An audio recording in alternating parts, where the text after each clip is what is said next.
A significant challenge that many teams face is how do you scope the project or initiative that you're working on? Now, there are a number of methods to determine the scope, but what I find is many of them take way too long. So the main tool that I like to use in scoping out a project is a SIPOC diagram. The value of a SIPOC diagram is it takes a very short amount of time, maybe 30 minutes to an hour, to complete. And once complete, it provides you with a tremendous amount of information, and most importantly, it gives you an indication of the scope of the project or process that you're working on. So what I'd like to do is take a few minutes and I'll give you a quick tutorial on how to complete a SIPOC diagram. And then once that's complete, I'll come back to you and I'll share with you an example where I applied a SIPOC diagram with an executive team of a large division of one of the world's largest pharmaceuticals companies. It is important to understand that all company activities constitute a process. A process is defined as taking one or more inputs from suppliers and creating outputs, whether these are for a service or a product. The graphical display of these activities is known as a process map.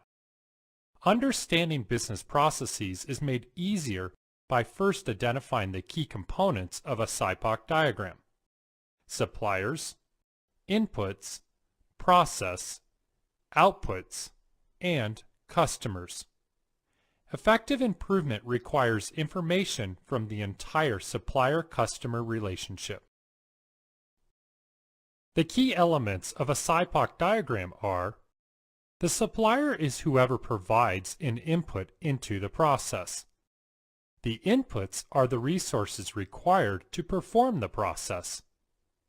The process is the actual actions required to transform the inputs into the desired outputs. The output is the actual product or service the customer receives. And the customer is whoever receives the output of the process. There are many different methods that you can utilize when creating your SIPOC. The following is a method that I've had great success with. Work backwards when completing the SIPOC. Start by identifying the customers first, then the process outputs. Once this is complete, identify the process start and stop points, then the high-level steps to complete the process. In a SIPOC diagram, I recommend identifying 5 to 7 high-level process steps. When this is complete, identify the inputs and suppliers to your process. As you can see, completing a SIPOC diagram is meant to be easy as these few steps. Let's take a look at a SIPOC example. In this example, we are using a call center. The suppliers are customers calling into the call center and collection agencies. The inputs are customer complaints, billing questions, statement questions, renewal, or account setup.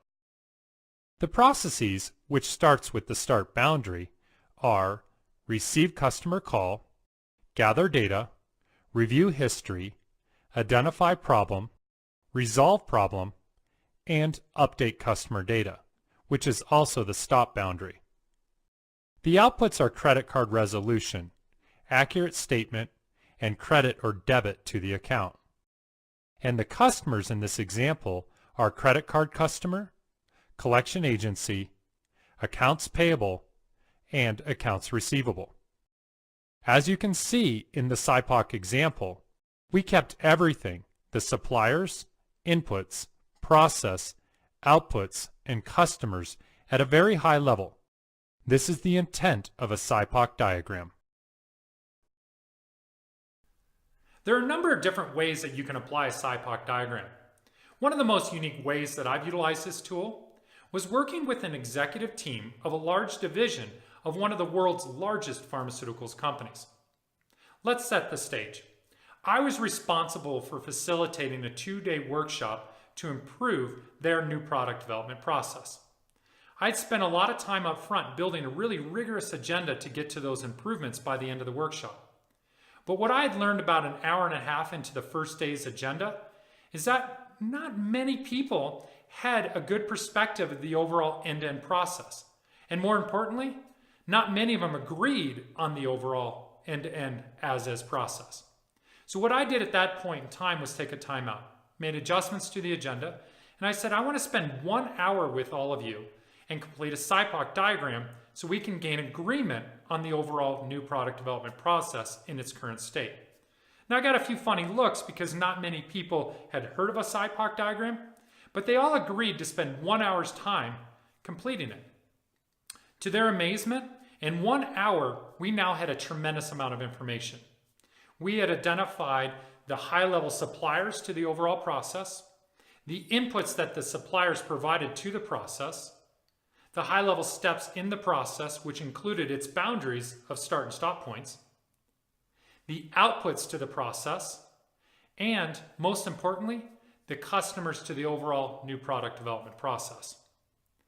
At the end of completing this tool, the executives now set the stage for a successful remaining day and a half of the workshop. And what we learned is that you can apply a simple tool that can help you really understand the scope of a process. And in this case, it got everybody on the same page so we could actually make improvements to the process together as a group.